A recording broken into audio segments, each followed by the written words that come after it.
सम्मान हमारे छोटे भाई जिला संयोजक अनिल भैया।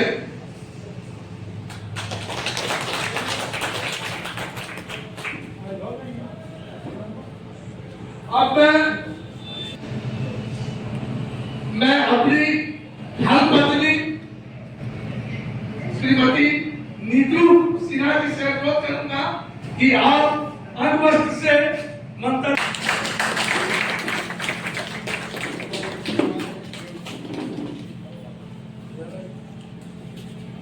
सम्मानित करने के लिए हमारे बड़े भाई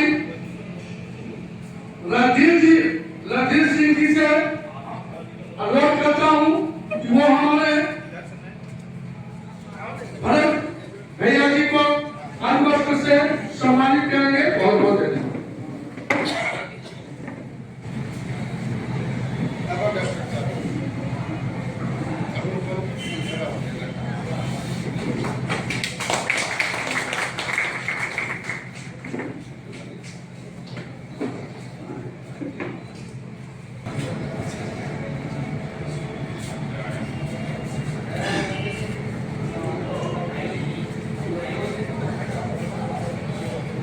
अब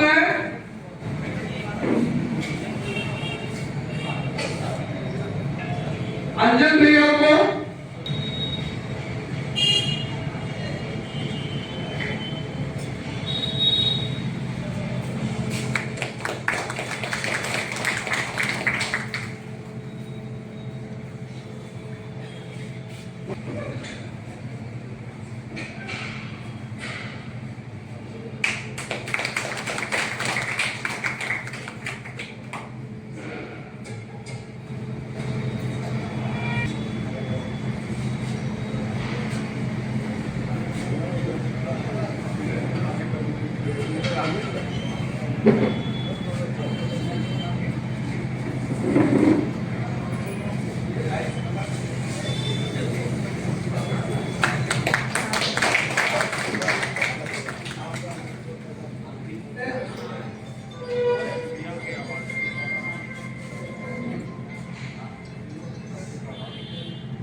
आमंत्रित करने के लिए हमारे बड़े भाई और गार्जियन दीनदयाल भैया को मैं मंच पे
मंच पे बैठे हुए हमारे फाउंडेशन के राष्ट्रीय अध्यक्ष बड़े भाई अनिल भाई साथी को मुंगेर मां सीता की कर्म भूमि पे हार्दिक हार्दिक अभिनंदन एवं वंदन है।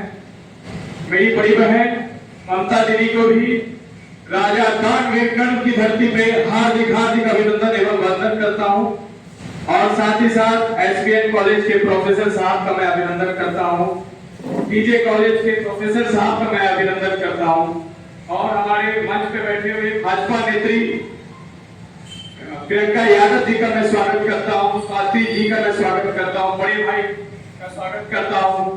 विशेष में आप समस्त जो अपने समय को निकाल के इस कार्यक्रम में आए हैं, मैं उन सभी का धन्यवाद करता हूँ। विराजमान आज के मुख्य वक्ता और जनसंख्या समाधान फाउंडेशन के राष्ट्रीय अध्यक्ष श्री अनिल चौधरी जी, श्रीमती ममता सहगल जी, मंच पर विराजमान मेरे मित्र राजेश जैन जी, भरत सिंह जोशी जी, एसबीएन कॉलेज के अध्यक्ष अंजन जी, प्रियंका यादव जी और इस कार्यक्रम के सभी जनसंख्या मुख्य तीव्र गति के बाद और पूरी जनसंख्या नशे को तीव्र गति और सामने बैठी माताएं बहनों, आप सभी को राम राम, नमस्कार, जय हिंद और जय श्री राम। बोल तो साइलेंट है ही सबके, किसी को अगर बीच में जाना है तो पहले जाएंगे तो ठीक है। आज कल एक कार्यक्रम है कुंभ में, चुनाव अखाड़े में, तो महामंडलेश्वर जी का फोन था, इसलिए ममता जी को मैं बीच में भेज दिया। आप बता लीजिए हम लोग को उन्होंने उठाते। ऐसे भी हमारी कोई बहुत ज्यादा नीले नहीं चल रही, ना सीटी मार रही कि उनके मेरे बिना देश का पहिया रुक जाएगा, तो हम तो घंटे आधे घंटे फोन अपना बंद कर लेते। एक अभी नारा चल रहा था कुछ दिनों से, बटोगे तो कटोगे, चल रहा है, बटोगे तो कटोगे। कहीं बात आती है, समझ में नहीं आ रहा है इस सनातनियों आपस में बटो मत और संख्या में घटो भी मत। शायद आज का मुझे लगता है अगर एक लाइन का विषय हो तो यही है। वही भाई साहब ने सबने एक लाइन में बात कही कि सनातनियों आपस में बटो मत, यानी जातियों में विभक्त मत होइए। वैसे कहने को कुछ कहो, हम विभक्त हैं, और संख्या में घटो मत, लेकिन हम संख्या में बुरी तरह घट गए। क्या विषय है? जनसंख्या पर नियंत्रण। हमारे यहाँ नई पीढ़ी में 2 से ज्यादा बच्चे हैं क्या? नहीं, मात्र 2। हम 2, हमारे 2। अब तो हमारा एक भी चल रहा है। 28, 30, 32 साल में हमारे बच्चे शादी कर रहे हैं, है बात नहीं है? बेटी भी पढ़ी लिखी है, पढ़े लिखा होना कोई अपराध नहीं है, और शादी करने के बाद जब वो आते हैं, दोनों नौकरी कर रहे हैं, 5 साल हमको संतानोत्पत्ति नहीं करनी, दाएं बाएं के उपाय अपनाने हैं, और जब 5 साल बाद संतानोत्पत्ति क्लास करते हैं तो 25% जोड़े ऐसे जो लोग का चक्कर लगा रहे थे।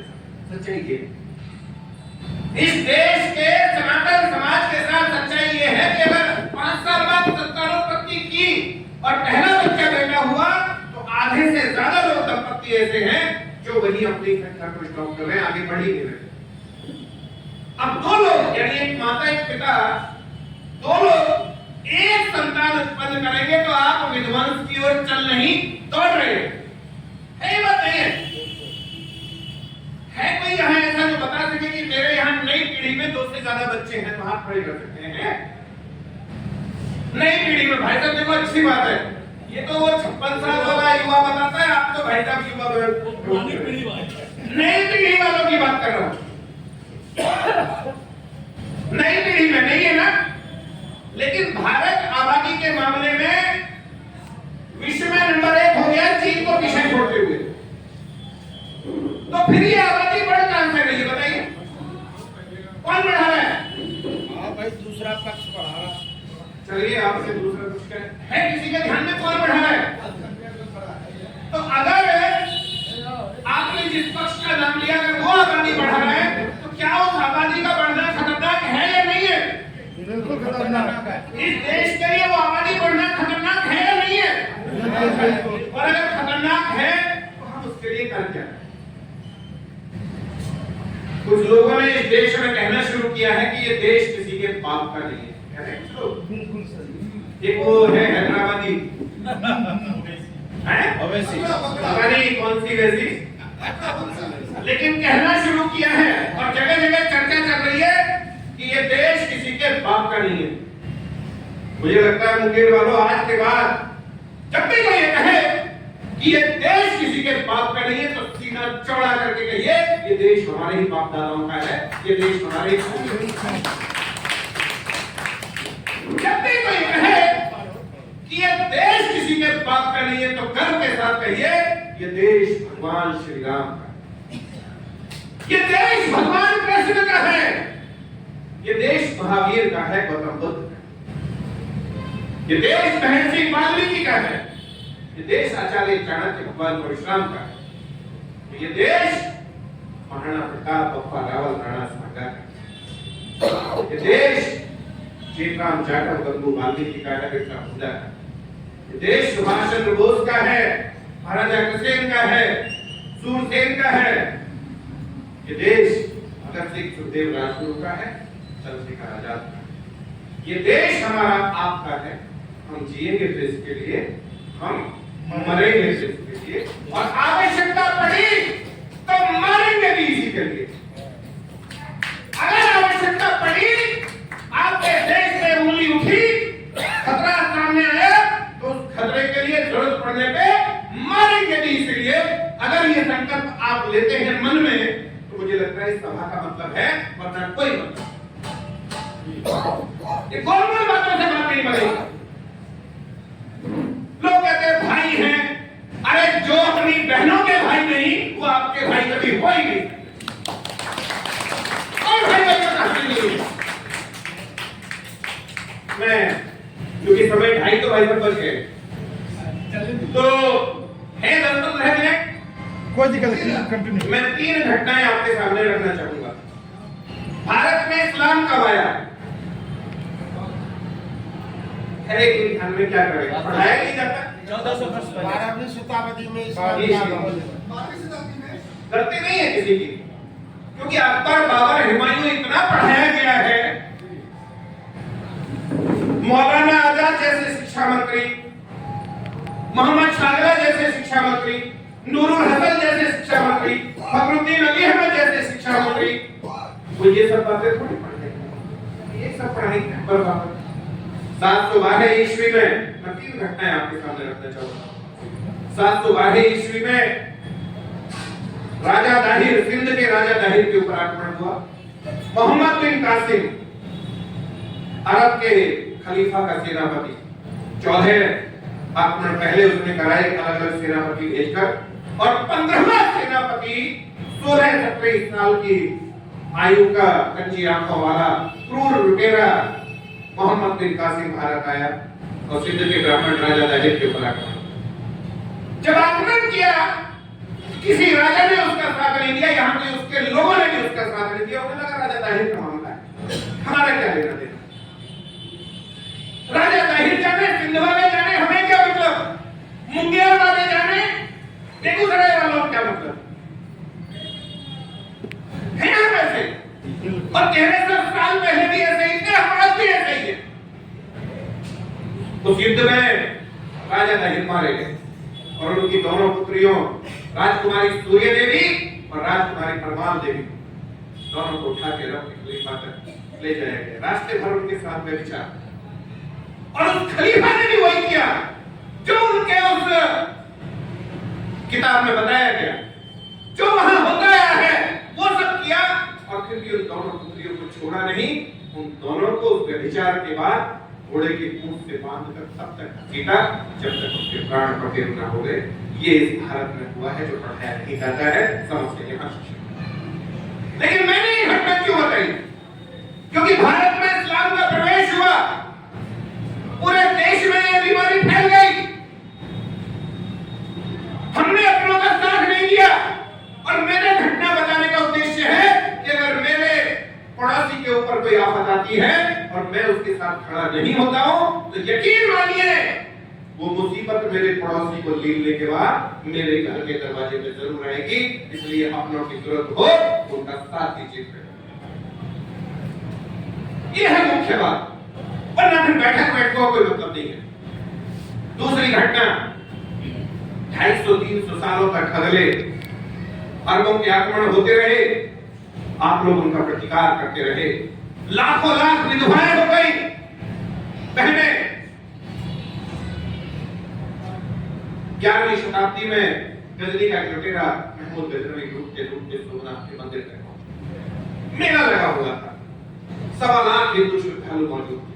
राधे राधे जब वो चले आएंगे, चिमटे गड़ताल बज गए थे, ढोल मजीरे बज गए। ढोल मजीरे बजना तो अपराध नहीं है, राधे राधे जपना अपराध नहीं है, लेकिन अपराध ये है कि 5000 आतंकवादियों के लिए अरे भगवान भोलेनाथ उसकी रक्षा करते हैं जो अपनी रक्षा स्वयं करना प्रारंभ करते हैं। भगवान कृष्ण ने भी कहा कि हे अर्जुन, उठा गांडी, युद्ध लड़। युद्ध का पहला दिन उन्होंने कैसा देखा कि हे अर्जुन, उठा गांडी, युद्ध लड़, अधर्म का नाश कर, धर्म की स्थापना कर, कर्मण्यवादी का रस्ते मां फलेषु कदाचन। हमने अपना कर्म नहीं किया, परिणाम मंदिर लुटा भी, मंदिर टूटा भी और 26,000 हिंदू श्रद्धालु मारे। ये इस देश में हुआ है। ये घटना मैंने इसलिए बताई कि यदि हम इस भरोसे रहेंगे कि राजा लड़ेगा, सेना लड़ेगी, ये लड़ेगा, वो लड़ेगा, मोदी लड़ेगा, योगी लड़ेगा, हेमंत बिश्व शर्मा लड़ेगा, फलाना लड़ेगा, ढिमका लड़ेगा, नहीं, मेरे हिस्से की जिम्मेदारी मुझे उठानी पड़ेगी। मुझे अपने हिस्से का कर्म करना पड़ेगा। वासुदेव कृष्ण ने कहा था, कर्मण्यवादी का रस्ते मां फलेषु कदाचन। वैसे हमने तो वासुदेव को भी नचनिया बना के छोड़ दिया। जिस देव ने अपने जन्म से लेकर मृत्यु पर्यंत जीवन भर संघर्ष किया, युद्ध लड़े, अधर्म का नाश किया, धर्म की स्थापना की, हम उसे हमारे यहाँ तो मैं सुनता हूँ भाई साहब, ब्रज चूड़ी बेचने आया, छलिया का रूप बनाया। क्या ड्रामा है ये? बंद कीजिए ड्रामे। अपने महापुरुषों को देख लीजिए जिन्होंने पूरे जीवन धर्म की स्थापना के लिए लगा दिया। हम उस लड़ाई से भागते हैं, हम कायर हो गए। भाई साहब ने शब्द इस्तेमाल किया, कायर, बहुत सही शब्द इसका प्रयोग किया। हमें कायर नहीं होना, इसलिए 26,000 हिंदू श्रद्धालु मारे। उसी शताब्दी में मैं तीसरी घटना बताता हूँ। उसी शताब्दी में एक लुटेरा, एक आतंकवादी, आजकल तो उनको आतंकवादी नहीं कह रहे, वो आक्रमण करता है भारत दिल्ली पर। आप उसे हरा देते, आप उसे छोड़ देते, आप उसे माफ कर देते। वो दोबारा आक्रमण करता है, आप उसे दोबारा हरा देते हैं, आप उसे दोबारा माफ कर देते हैं, दोबारा छोड़। वो 16 बार आक्रमण करता है। कौन? गौरी। गौरी 16 बार आक्रमण करता है। पृथ्वीराज चौहान उसे 16 बार हराते हैं और 16 बार उसे माफ कर देते हैं, 16 बार छोड़ देते हैं। गौरी का एक बार दांत चढ़ता है और वो एक बार भी माफ नहीं करता, सर धड़ से अलग कर देता है। यह है समस्या जिसके लिए आप यहाँ बैठे हैं। जिस दिन दांत चढ़ेगा कोई माफी नहीं मिलने वाली, कंफ्यूजन लेश मात्र भी न रहे। भारत में उसके बाद अनेक वर्ष चलिए, कोई दिक्कत नहीं, बहुत कुछ गिरेगा, बहुत कुछ उठेगा। अगर जीवित रहना है तो ये गिरने पड़ने के चक्कर में नहीं, भैया छोड़ दो, रह दीजिए, छोटे भाई छोड़ दो, रह दो ऐसे, इससे क्या फर्क पड़ता है? हमारे दिमाग से और हमारे कलेजे से फर्क पड़ता है, बैनरों से नहीं फर्क पड़ता। तमाम वंश, उसके बाद तुगलक वंश, खिलजी वंश, गुलाम वंश, ऐबक, चंगेज खान, औरंगजेब का शाह आलम, होते होते बहादुर शाह जफर। सेकंडों में मेरे नाम ले लिए। इन वंशों के सच्चाई ये है, किसी ने 90 वर्ष, किसी ने 100 वर्ष, किसी ने 150 वर्ष, किसी ने 250 वर्ष हमारा खून पिया, अत्याचार किया हमारे पूर्वजों पर। और मुझे लगता है धन्यवाद करना चाहिए अपने पूर्वजों का, जिन्होंने तमाम अत्याचार सहे, फिर भी अपने आप को हिंदू बचा के रखा। आज हम यहाँ हिंदू बन के बैठे हैं अपने पूर्वजों का। अब ये हमारी जिम्मेदारी है कि हम अपनी संतानों को भी हिंदू भारत, और जब मैं हिंदू कहता हूं तो सिख, जैन, बौद्ध सहित तमाम हिंदू भारत में लेके जाना पड़ेगा। ये जिम्मेदारी हमारी तरफ, लेकिन लेके नहीं जा रहे। एक घटना बीच की और जोड़ना चाहूंगा अंग्रेजों के बाद 1946 में एक मोहम्मद अली जिन्ना नाम का व्यक्ति था, है ध्यान में? उसने कहा हम इस देश के सर्वाधिक शासक हैं, और नहीं तो हम पाकिस्तान बनाएंगे।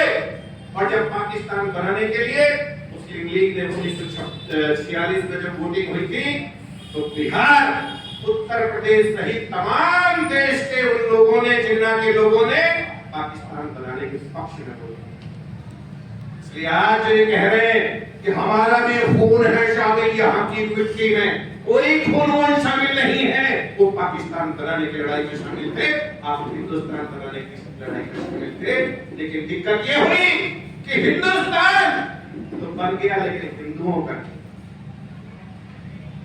आज संविधान की बात होती है, बाबा साहब भीमराव अम्बेडकर की बात होती है। बाबा साहब भीमराव अम्बेडकर ने कहा था कि अगर पाकिस्तान बन ही गया है, अंतिम जिन लोगों ने कहा कि हम अलग कौम है, हम यहाँ नहीं रह सकते, तो उनके अंतिम व्यक्ति को पाकिस्तान जाना होगा और अंतिम हिंदू को भारत आना होगा। ये है फैसलाबाद, कराची, रावलपिंडी, रहीमिया खान डेरा, गाजी खान डेरा, इस्माइल खान, 12.5 लाख हिंदुओं का कत्ल हुआ, हिंदू जैन सिख बौद्धों का कत्ल हुआ। 12.5 लाख एक साल के अंदर।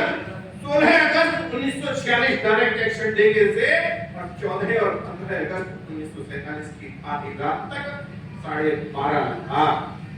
और उसके बाद 8 लाख। माओ की कोख पूरी हो गई, बहनों के सुहाग उजड़ गए, लाखों लाख बलिदानी हो गए। और हम बेईमानों ने पढ़ाना शुरू किया, कहना शुरू किया, दे दी हमें आजादी बिना खड़क बिना ढाल, और फला फला संत तूने कर दिया। ये बेईमानी ने हालत में हाथ डाल के पाकिस्तान बना दिया था। इसलिए ये आबादी जो 8 से 18% हो गई है, 24 तक नहीं पहुंचनी चाहिए, वरना भारत के लोग, हम लोग लड़ने की स्थिति में नहीं रहने वाले। 24% आबादी ने हमारे हालत में हाथ डाल के पाकिस्तान बना लिया, और फिर भी गए नहीं, आधे यहाँ रह गए। 45% आबादी यहाँ रह गई, जो भारत की कुल आबादी का 8%। 1951 की जनगणना में 9.8%। वो 8% आबादी 8% से आज 18% हो गई। वो भी कब? जब हमारे दादाजी वाली पीढ़ी, हमारे पिताजी वाली पीढ़ी, हम भी आजाद हुआ करते थे। भाई साहब ने बताया 70-80 के दशक के प्रोफेसर साहब बोले उसके बाद डाउन हुए। तो हमारे पिताजी वाली पीढ़ी, दादाजी वाली पीढ़ी आजाद हुआ करते थे, हम तो 6 भाई बहन हुआ करते थे। तब 77 साल लगे 8 से 18% होने में। अब जब हम एक बच्चे पे आ गए हैं, तो 18 से 28 होने में क्या समय लगेगा, और 28 से 38 होने में क्या समय लगेगा। और जिस दिन वो संख्या 28 या 38 के बीच हुई, फिर कुछ बचे नहीं। मेरी आबादी अगर बढ़ ही जाएगी तो फर्क ही क्या पड़ जाएगा, उनकी आबादी बढ़ जाएगी। अरे फर्क ये पड़ जाएगा कि कश्मीर के अंदर ममता जी बैठी है, किसी ने परिचय दिया था, तो भाई साहब भाई साहब आप कश्मीर में को अपने ही देश में शरणार्थी बनना पड़ा, ये हो जाएगा दरबार। कुछ लोग कहा करते थे नहीं कोई दिक्कत नहीं, अपने भाई हैं, हम नहीं जाएंगे यहां से। अरे बहनों के भाई नहीं, जो बाप के भाई हैं। इंजीनियर बीके गंजी उसने कहा मेरे भाई हैं, मैं नहीं जाऊंगा। जून का महीना आ गया 1990 में, खाना खाया हुआ बाहर आ गया, और वो खून से सड़े हुए चावल इंजीनियर बीके गंजी की पत्नी को खिलाए गए। ये हुआ इस देश में। हाई कोर्ट भी था, सुप्रीम कोर्ट भी था, पुलिस भी थी, पैरामिलिट्री भी थी, सेना भी थी, संविधान भी था, राज्य सरकार भी थी, केंद्र सरकार भी था, सब कुछ था। अगर कुछ नहीं था तो संख्या आपकी नहीं थी, इसलिए तो अगर संख्या का संतुलन हो गया तो कोई बचाने वाला नहीं है, इसलिए आप ये करें। मां का कलेजा करता है, तो मां का नहीं, ये भाषण का विषय नहीं, सच्चाई ये है कि करता बाप का भी।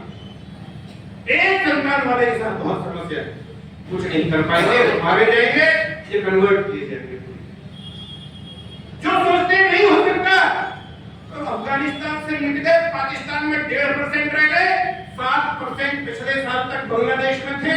जो प्रक्रिया चल रही है शायद वहां भी आप 1.5% से ऊपर जनसंख्या नियंत्रण कानून बने और वो जाति धर्म क्षेत्र भाषा से सभी नागरिकों पर समान रूप से लागू, सभी का मतलब आप समझ रहे होंगे। और जो उस कानून को न माने उनकी सभी सरकारी सुविधाएं समाप्त हो, सरकारी सब्सिडी समाप्त हो और उनको मताधिकार से वंचित किया जाए, वोटिंग राइट समाप्त हो। और फिर भी न माने कंपल्सरी फोर्सफुल नसबंदी उठा के जेल में बंद कर दिया जाए। ये भारत है, धर्मशाला नहीं।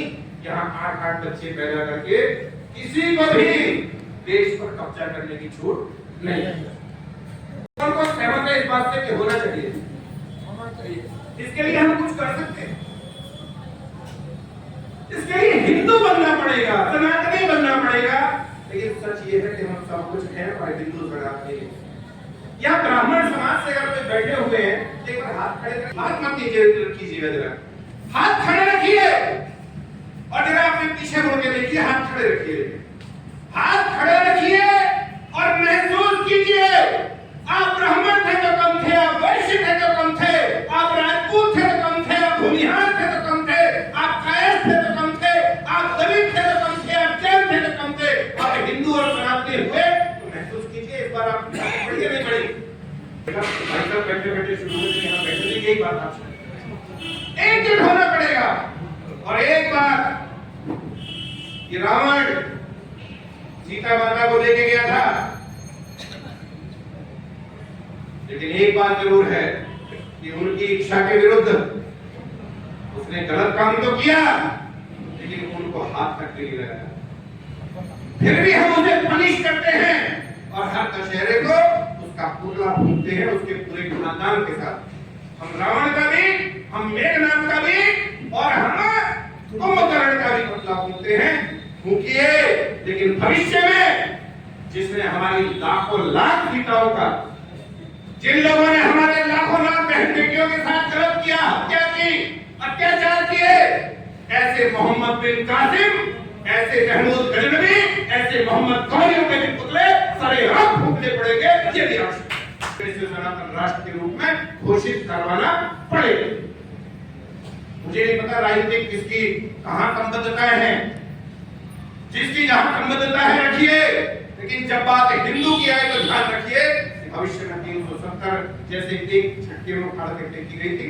भगवान राम का 500 वर्षों से अभिषिक्त रामलला प्राकट्य भगवान श्री राम का भव्य मंदिर बना था।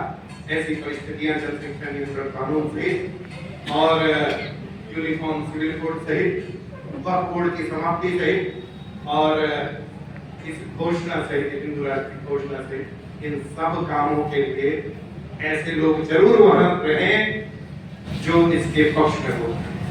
और आज लिख कर रख लीजिए, मैं यहाँ बैठे लोगों से कहता हूँ, चाहे कांग्रेस हो, चाहे आरजेडी हो, चाहे ममता बनर्जी तृणमूल कांग्रेस हो, चाहे राष्ट्रवादी कांग्रेस पार्टी हो, चाहे आम आदमी पार्टी हो, ये तमाम पार्टियां 30 साल बाद एकजुट होकर चुनाव लड़ेंगी और ओवैसी की पार्टी अकेली लड़ेगी। और यदि ऐसे ही जनसंख्या का संतुलन रहा तो वो अकेली पार्टी सफल भारी पड़ेगी।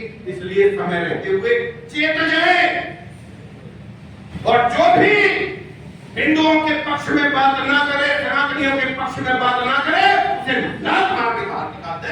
ये भी उसके लिए एकजुट हो। बस मुझे इतना ही कहना है। एक बात जरूर कहूंगा, अभी हिंदू स्वाभिमान यात्रा थी, स्वामी जी आए थे बात कर दी, उन्होंने एक नारा दिया था, नारा है तो हम जरूर करते। नारा है, जात पात की करो विदाई, हिंदू हिंदू भाई। तो जात पात की करो विदाई, हिंदू हिंदू भाई भाई। जात, मुझे लग रहा है आवाज बिना माइक के बोल देता हूँ, लेकिन आप मेरे से इतने सारे संख्या में ज्यादा हो तो इस हॉल से बाहर, मुझे तो लगता है हॉल का क्या, हमारी आत्मा तक भी आवाज पहुंच रही है क्या। देखिए, देसी आदमी हूँ, फौजी हूँ, जाट परिवार में जन्म लिया है। दिमाग बहुत ज्यादा हम इस्तेमाल नहीं करते, हम दिमाग का काम भी अपने घुटने से ले लेते हैं। और जो दिमाग भगवान जी ने दिया था उसे हम पन्नी पे जाके भगवान जी को लगा देते हैं कि भैया हमने इस्तेमाल नहीं किया। कोई दिमाग इस्तेमाल नहीं करते, लेकिन इतना भी मत कीजिए दिमाग इस्तेमाल कि हमारी अंतरात्मा तक की आवाज आ जाए। इसलिए कहिए, बोले जात पात की करो विदाई, हिंदू हिंदू भाई भाई। माइक बंदी कर देता हूं तब आपको लगेगा। जात पात की करो विदाई, हिंदू हिंदू भाई भाई, हिंदू हिंदू भाई भाई, हिंदू हिंदू भाई भाई। नमस्कार। और आपका काम भी मैं ही निपटा देता हूं। ममता जी 3 मिनट में आप कश्मीर विषय पे अपनी बात जरूर रखते हैं। मुझे लगता है माइक लेना है तो आप माइक ले लीजिए, वहीं दे देता हूं। और जिसे अब तक हम पढ़ते आ रहे हैं, भारत का सरताज,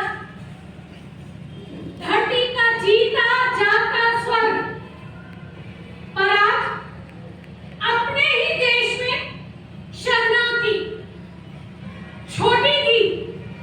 इस बात का एहसास होने लगा, इस स्वर्ग को किसी की नजर लगने लगी है। अमूमन रोज गलियों में नारे लगने लगे, कश्मीर में रहना है तो अल्लाह अकबर कहना होगा। कश्मीर काफिरों का नहीं है, कश्मीर में काफिर नहीं रह सकते। लेकिन काफिर कौन? सिर्फ कश्मीरी पंडित? क्या और जातियां वहां नहीं थी? सरदार, डोगरे, राजपूत, वाल्मीकि, जाटव, सभी जातियां, जैसे इस वक्त सभी जातियां यहाँ मौजूद हैं। लेकिन हम सब कौन? काफिर।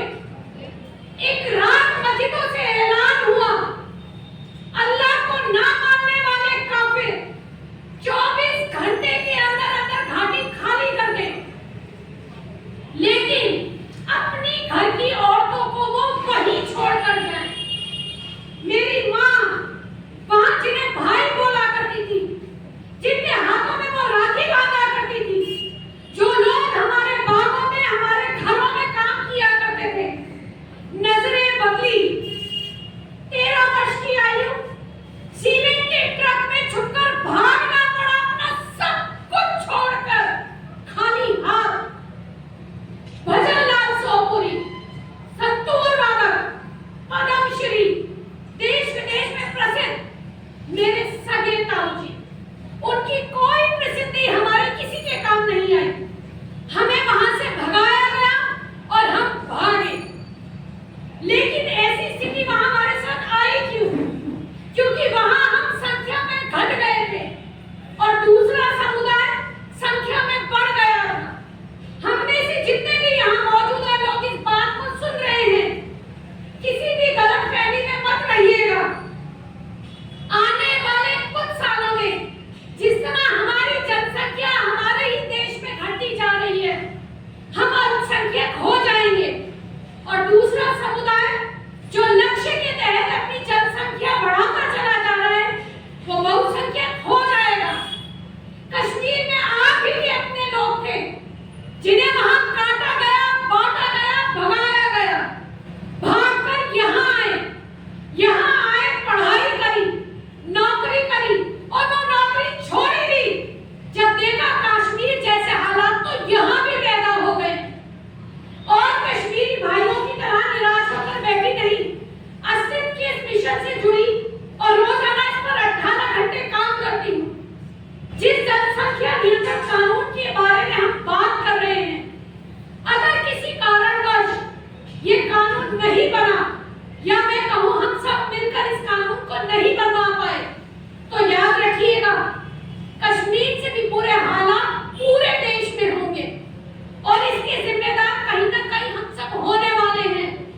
अगर हमने अपनों का साथ नहीं दिया तो, एकजुट नहीं हुए तो, आपके पास कभी भी कहीं से भी आप सुनते हैं, लिखित में कहीं से कोई बात आती है कि जनसंख्या नियंत्रण कानून बनना है, तो आंखें बंद करके उस कानून का समर्थन जरूर कीजिएगा। क्योंकि हम सबके बचने का आखिरी रास्ता जनसंख्या नियंत्रण कानून ही है। एकजुट हो जाइए आखिरी समय में। अपनों के बीच में हूँ तो एक बात जरूर कहूंगी, हम तो भागकर वहां से यहाँ आ गए। अब आप लोग सोचे आप लोग भागकर कहाँ जाएंगे? राम राम। एक मिनट, क्या आपको लगता है कि जाति तो रहेगी, खत्म नहीं हो सकती आसानी से, शादी ब्याह नहीं करते और काम लेकिन अगर बात देश की आई, राष्ट्र की आई, धर्म की आई, तो क्या हम जातिवाद से ऊपर उठ सकते हैं? कौन कौन है जो ये बोलता है कि मैं जातिवाद से ऊपर उठ जाऊं? मैं उठा हुआ हूं, इसलिए मैं याद कर हम उठ सकते हैं सच में? झूठ ना उठाएं, यदि मन में है तो आज के बाद हम उठेंगे और बाकियों को भी इस चीज से ऊपर उठाएंगे। दूसरा, औपचारिकता से अलग के लोग हैं। आपको लगता होगा अपने आप अध्यक्ष जी ने बुला लिया, राष्ट्रीय संयोजक अध्यक्ष के पास बोल रही है, कुछ नहीं, नियम कानून में नहीं बनना। और मैं तो देखता हूँ कि बिहार के ऊपर एक कोई सीरीज आई थी, कहती है महारानी की नियम कानून तो बने ही है टूटने के लिए और हम तो बदनाम हैं किरण तोड़ने के लिए। अच्छा जी, हंस रहे हैं भाई उन्होंने देखा है। हमारे यहाँ जिन्होंने इस कार्यक्रम के लिए लगातार तैयारी की, जैसे डॉक्टर चंदन कुमार जी यहाँ मौजूद हैं, और आप में से जो लोग उन्हें नहीं जाने या जानते नहीं हैं, आप जान भी नहीं पाएंगे, क्योंकि वो ना मंच पे हैं और ना ही आपको ये जता रहे हैं कि हाँ मैं डॉक्टर चंदन कुमार। सच में देश में काम ऐसे 5 लोग होंगे हम तब भी वही बात करते हैं, और 50,000 लोगों की भी सफाई हमने की है, उनमें भी ऐसे ही बात करते हैं। और आपके ही बिहार के एक नेता हैं, सांसद हैं, मंत्री हैं, वो हमारे साथ इस विषय पे लगातार पूरे देश भर में रहते हैं, केंद्रीय मंत्री गिरिराज। और गिरिराज सिंह जी, मैं एक बात जरूर जानता हूँ, आप क्या समझते हैं मुझे नहीं पता, लेकिन वो व्यक्ति जितने बाहर से हिंदू हैं वो अंदर भी जब अकेले बैठे होते हैं वो अंदर से भी कुछ नहीं। तो मैं ज्यादातर लोगों को मैं देखता हूँ बाहर हिंदुत्व की आवाज होती है और अंदर कुछ आवाज होती है। तो ये बिहार का एक तरह से ऋण इस धर्म और इस मुहिम पे है। और केंद्रीय मंत्री जी के अलावा इस संगठन के संरक्षक हैं माननीय नरेश कुमार जी, जो कि संघ के राष्ट्रीय कार्यकारिणी सदस्य। इस विषय में 4 फरवरी से प्रत्येक मंगलवार को मंदिर जाने का कार्यक्रम प्रारंभ हुआ। लेकिन जिनसे लड़ने की आप बात कर रहे हो रोजाना दिन में 5 बार मिलते हैं, नहीं तो 1 बार जरूर मिलते हैं, और जो नहीं भी मिलते तो सप्ताह में 1 बार जरूर मिलते हैं। मिलते हैं ना शुक्रवार को, चाहे वो सड़क का भिखारी हो और चाहे पूर्व उपराष्ट्रपति हामिद अंसारी हो। अपने तमाम स्कूल, कॉलेज, छुट्टी, एग्जाम सब छोड़ के ट्रेन में, रेल में, चाहे वो जहाज में, चाहे बस में, हर जगह वो इकट्ठा होके अपना काम करते हैं। ये योजना बनी है कि मंगलवार को 7 बजे हम सब अपने निकट के मंदिर में इकट्ठा हो, 6-7 मिनट की हनुमान चालीसा होती है, उसे पढ़ लें वहां सामूहिक रूप से, और उसके बाद इन सब विषयों पे कैलेंडर में भी लिखे हुए हैं, इन सब विषयों पे चर्चा करें। मेरी बहन बेटी की तरफ कौन आठ उठा रहा है, कौन बदतमीजी कर रहा है, किसने यहाँ मकान खरीद लिया है, किस मेरे पड़ोसी ने अपने ने ऐसे लोगों को मकान दे दिया है किराए पे जो भविष्य के लिए खतरनाक हो सकता है, उसको सब मिलकर रोकिए। और वो तभी हो सकता है जब हम नियमित रूप से मिलें। कम से कम मंगलवार को अपने निकट के मंदिर में अवश्य जाएं। वैसे जो भी लोग इस व्यवस्था को देख रहे हैं शायद मुंगेर में ये काम करेंगे, लेकिन कोई भाई या बहन ऐसे हैं जो कहें कि हम इस मुहिम को किसी भी नाम से, लेकिन वो साप्ताहिक मिलन के रूप से तैयार हों। वैसे इस संगठन का नाम कल घोषित होना है, पिछले 12 वर्ष से मुहिम चल रही है, लेकिन कुंभ में चुना अखाड़े में महामंडलेश्वरों के माध्यम से इसका नाम राष्ट्रीय हिंदू फ्रंट होने जा रहा है। और इसका श्रेय भी बिहार को जाता है। डॉक्टर चंदन जी ने इसको सुझाव देके और फिर ऊपर तक ये बातें हुई, इसका नाम अब हिंदू फ्रंट भारत की बजाय राष्ट्रीय हिंदू फ्रंट, ये ज्यादा बेहतर लगता है, ऐसा उन्होंने कहा और सबने इस बात को माना। राष्ट्रीय हिंदू फ्रंट के नाते, लेकिन ना हो कोई विश्व हिंदू परिषद के नाते, कोई किसी संगठन के नाते, कोई अपने मोहल्ले के नाते, जिस भी नाते संगठन से जुड़िए मत जुड़िए, लेकिन मंगलवार को अपने मंदिर जरूर जाइए, हनुमान चालीसा पाठ कीजिए और साथ ही साथ इस विषय पे बात कीजिए। ऐसा कौन भाई बहन जो कहेगा कि मैं मंगलवार को ये काम करने जा रहा हूँ 4 बजे? सब लोग हाथ ना खड़े करें, क्योंकि सब तो नहीं जाने वाले। बहन जी पक्का जाओगे, व्यवस्था करोगे? ठीक है, जो भी भाई इस कार्यक्रम को देख रहे हैं वो उनके नाम नंबर दिमाग में नोट कर लें, जवाब दे देते हैं।